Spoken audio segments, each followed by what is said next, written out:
So welcome to रिएक्ट.js tutorial और ये है पार्ट 6। इसमें हम देखने वाले एरर बाउंड्रीज और प्रीवियस था पार्ट 5 जिसमें हमने देखा था ग्लोबल वेरिएबल्स। तो चलिए बढ़ते हैं कोडिंग की तरफ। तो सबसे पहले ये समझना ज़रूरी है कि एरर बाउंड्रीज का एक्चुअल में मीनिंग क्या है। तो बेसिकली अगर सिंपल वर्ड्स में कहा जाए तो एरर बाउंड्रीज का सिंपल मीनिंग है एरर हैंडलिंग। सो बेसिकली जब भी किसी कंपोनेंट में एरर आती है तो हमें उसे हैंडल करना पड़ती है, अदरवाइज इट में पॉसिबल कि वो कंपोनेंट सिस्टम को क्रैश कर सकता है। सो बेसिकली सिचुएशन क्या होगी कि 3 टाइप की एरर हैंडलिंग आप कर सकते हैं। फर्स्ट होगा कोड बेस।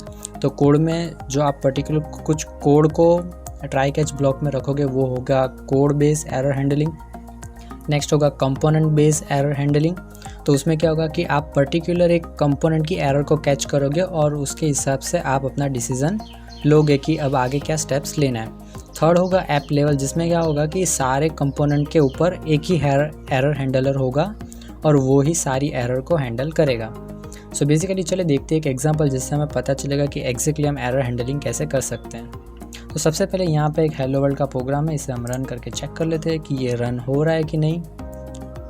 तो सबसे पहले हम क्या करने वाले हैं कि जो एरर हैंडलिंग हम करने वाले हैं उसके लिए हम एक एरर हैंडलर का एक क्लास बनाने वाले हैं और बेसिकली हम क्या करेंगे कि वो जो एरर हैंडलर होगा वो ही सारी एरर्स को हैंडल करेगा और अकॉर्डिंग टू एरर वो कुछ रिस्पॉन्स देगा, मतलब वो ट्राई करेगा कि सिस्टम क्रैश ना हो।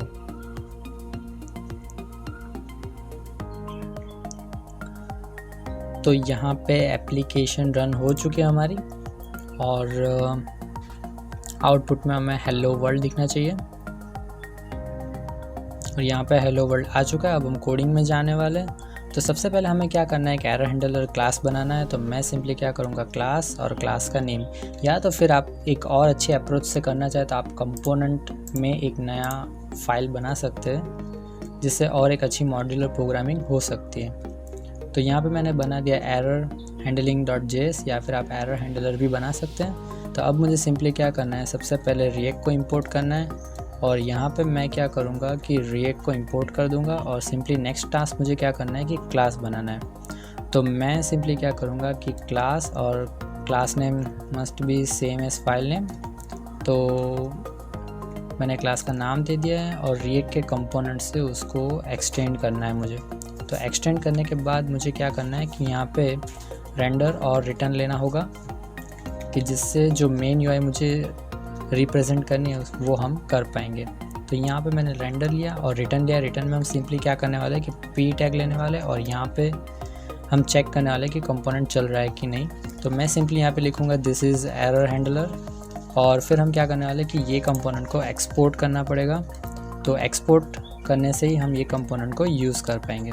तो यहाँ पे मैंने कर दिया एरर हैंडलर को एक्सपोर्ट और हम ऐप.js में जाने वाले जहाँ पे हमें कंपोनेंट को इंपोर्ट करना है। तो यहाँ पे अगर आप चाहे तो डायरेक्टली इंपोर्ट कर सकते हैं या फिर आप शॉर्ट हैंड टेक्निक से भी इंपोर्ट कर सकते हैं कि जिसमें आपको सिंपली क्या करना है कि कंपोनेंट का नाम लिखना है। तो मैं यहाँ पे कंपोनेंट का नाम लिखने वाला हूँ और इंपोर्ट करके चेक करने वाला हूँ कि कंपोनेंट वर्क कर रहा है कि नहीं।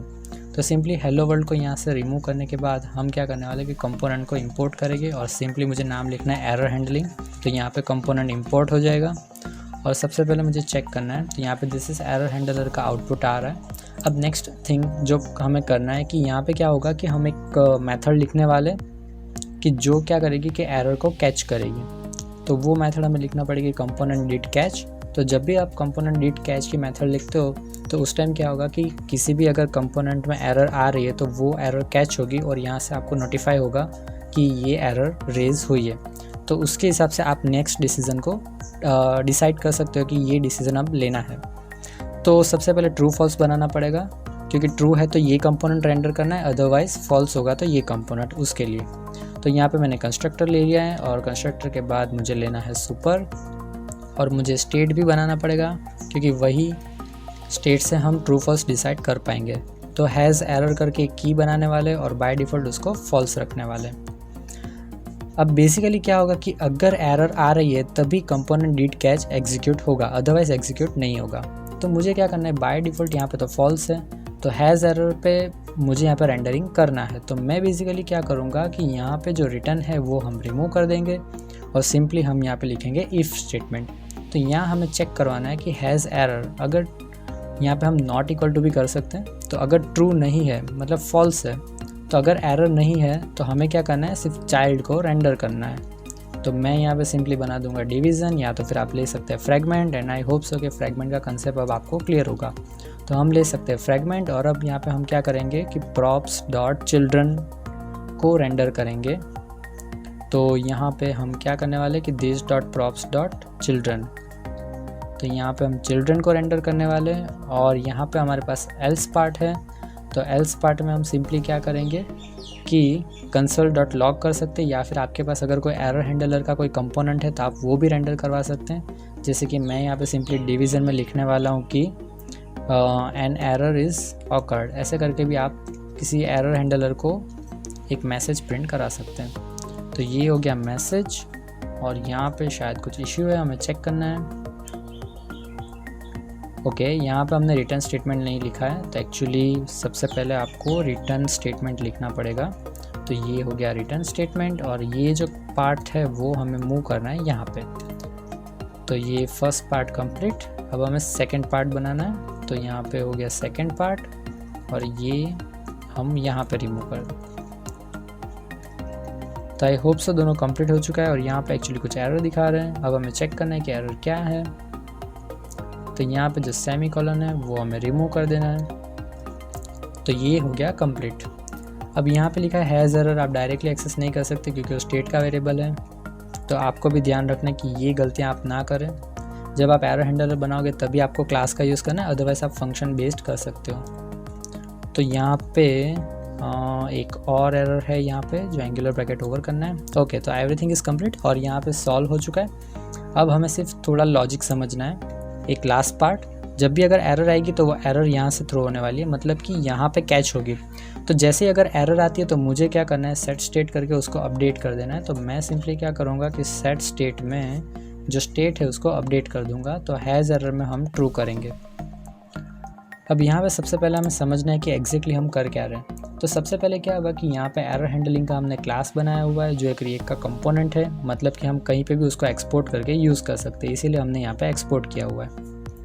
नेक्स्ट थिंग, जब भी हमें यहाँ से एक्चुअली प्रॉप्स भी पास करना होंगे, तो यहाँ पे हम प्रॉप्स पास कर रहे हैं। ओके, अब नेक्स्ट थिंग हमें समझना है कि हमने स्टेट क्यों लिया है। तो सबसे पहले क्या होगा कि सिस्टम जैसे ही लोड होगी उसे नहीं पता होगा कि एरर है कि नहीं है, और हमें एक कंडीशनल रेंडरिंग करना पड़ेगा जो कि हमने बिगिनर के ट्यूटोरियल में सीखा था। तो यहाँ पे क्या होगा कि अगर एरर बाय डिफ़ॉल्ट हम कंसिडर करेंगे कि एरर नहीं है, इसीलिए हमने यहाँ पे फॉल्स सेट किया है। और क्या होगा कि जब भी रेंडर होगा तब इफ़ कंडीशन में चेक होगा कि अगर फॉल्स है कि नहीं। तो अगर फॉल्स है, मतलब यहाँ पे मैंने नॉट इक्वल टू लिखा है, मतलब कि अगर फॉल्स है तो रिटर्न में क्या होगा, this dot props dot children, और चिल्ड्रन का कंसेप्ट हमने पहले ही सीखा हुआ है। और अगर एल्स पार्ट में क्या होगा कि डिवीज़न रिटर्न होगा, मतलब कि अगर एरर है तो जब कुछ एरर आती है तो क्या होगा कि कंपोनेंट डिड कैच एग्जीक्यूट होगा, और वो जब एग्जीक्यूट होगा तो वो स्टेट की वैल्यू ट्रू कर देगा, और अगर वो ट्रू कर रहा है तो कंपोनेंट री रेंडर होगा, और री रेंडर होने की वजह से क्या होगा कि यहाँ पे कंडीशन ट्रू हो जाएगी, और जब ट्रू हो जाएगी तो क्या होगा कि यहाँ पे एन एरर इज़ ऑकर्ड वाला मैसेज थ्रो होगा। तो ये पार्ट मैंने सेव कर दिया। अब क्या होगा कि एरर हैंडलिंग वाला जो हम क्लास है वो कहीं पे भी यूज़ कर सकते हैं। तो यहाँ पे मैंने एरर हैंडलिंग लिखा हुआ है। अब मुझे क्या करना पड़ेगा कि मुझे चाइल्ड अंदर सेंड करना है, तो इसीलिए मुझे शॉर्ट हैंड की जगह पे लॉन्ग हैंड टेक्निक से इसको ओपन क्लोज करना पड़ेगा। अब हमें क्या करना है, एक कंपोनेंट बनाना है। तो मैं बनाने वाला एक फंक्शन, और यहाँ पे मैं सिंपली नाम दूंगा कि कंपोनेंट 1, और यहाँ पे कर्ली ब्रैकेट, और यहाँ पे मुझे चाहिए एक रिटर्न के अंदर मैं सिंपली बनाने वाला हूँ पी टैग, और यहाँ पे हम लिखने वाले दिस इज़ कंपोनेंट 1। अभी के लिए इतना मैसेज ठीक होगा। अब हमें क्या करना है, वो कंपोनेंट को यूज़ करना है। तो मैं सिंपली लिखूँगा कंपोनेंट 1, और इसे हम सेव कर देंगे। तो जैसे सेव मैंने किया, यहाँ पे आ गया दिस इज़ कंपोनेंट 1। अब एग्जीक्यूशन कैसे हुआ है हमें वो समझना है। सबसे पहले क्या होगा, ऐप एग्जीक्यूट होगा, उसके अंदर डिवीज़न आ जाएगा, और फिर क्या होगा, एरर हैंडलिंग जो पूरा क्लास है वो उसके अंदर हमने चाइल्ड सेंड किया। मतलब क्या होगा कि बाय डिफ़ॉल्ट तो यही क्लास रेंडर हो रहा है, लेकिन यहाँ पे प्रॉप्स में चाइल्ड आ रहा है, मतलब चिल्ड्रन आ रहा है। तो बेसिकली हमने ये पूरा component as a child send किया है। मतलब फिर जब भी यहाँ पे एग्जीक्यूशन होगा वो चेक होगा कि यहाँ पे कुछ एरर आई है कि नहीं चिल्ड्रन वाले कंपोनेंट में। अगर एरर आई होती तो कंपोनेंट डिड कैच में जाता, तो तो अभी एरर नहीं आई है, इसीलिए वो डिड कैच में नहीं गया है। तो क्या होगा कि स्टेट की वैल्यू फॉल्स है और फॉल्स होने की वजह से चिल्ड्रन जो भी हमने सेंड किया था वो रेंडर हुआ है, मतलब दिस इज़ कंपोनेंट 1। अब हमें क्या करना है, एरर लाने की ट्राई करनी है। तो बेसिकली मैं एक और कंपोनेंट बनाने वाला हूँ, तो कंपोनेंट 2, और यहाँ पे हम फिर से कर्ली ब्रैकेट और यहाँ पे फिर से रिटर्न, और हम पी टैग लिखने वाले और यहाँ पे हम लिखने वाले दिस इज़ कंपोनेंट 2। अब मैं क्या करने वाला हूँ कि कंपोनेंट 2 को भी रेंडर करवाने वाला हूँ। तो यहाँ पे हो गया एरर हैंडलिंग और यहाँ पे हम क्या करने वाले, कंपोनेंट 2। तो मैंने दोनों कंपोनेंट रेंडर कर दिया, तो ये हो गया दिस इज़ कंपोनेंट 1 और दिस इज़ कंपोनेंट 2। अब किसी एक कंपोनेंट में हमें क्या करना है कि एरर थ्रो करवानी है। तो इस बार मैं क्या करने वाला हूँ कि ये वाले कंपोनेंट में मैं सिंपली क्या करने वाला हूँ कि यहाँ पे एक एरर थ्रो करवाने वाला हूँ। तो थ्रो न्यू एरर, इस तरह से आप एरर को थ्रो कर सकते हैं। और अगर आप ऐसे नहीं करना चाहते तो आप सिंपली डायरेक्टली भी लिख सकते हैं यहाँ पे। तो यहाँ पे आपको बस ऐसे लिखना है कि थ्रो न्यू एरर, और एरर में आपको जो भी मैसेज देना हो दे सकते हैं, just like this is custom error, क्योंकि ये यूज़र ने रेज़ की हुई है इसीलिए दिस इज़ कस्टम एरर। और यहाँ पे रिटर्न की शाइन पे अनरीचेबल कोड आ रहा है, क्योंकि अगर एरर थ्रो होगी तो वो रिटर्न स्टेटमेंट में जाएगा ही नहीं, इसीलिए। तो यहाँ पे मैं सेव कर रहा हूँ, तो मैं जैसे ही सेव करूँगा तो यहाँ पे दिस इज़ कस्टम एरर आ रहा है। अब मैं क्या करने वाला हूँ कि एरर को हम चेक करते हैं। तो जैसे ही मैं क्लोज़ करूँगा तो यहाँ पे देखो, यहाँ पे दिखा रहा है कि दिस इज़ एरर ऑकर्ड, लेकिन जो दूसरा कंपोनेंट है वो रेंडर हुआ है। तो ये एग्जांपल है actually component based error handling, जिसमें क्या होता है कि अगर किसी एक कंपोनेंट में एरर आती है तो सिर्फ वही कंपोनेंट में एरर डिस्प्ले होती है और वो कंपोनेंट रेंडर नहीं होता है।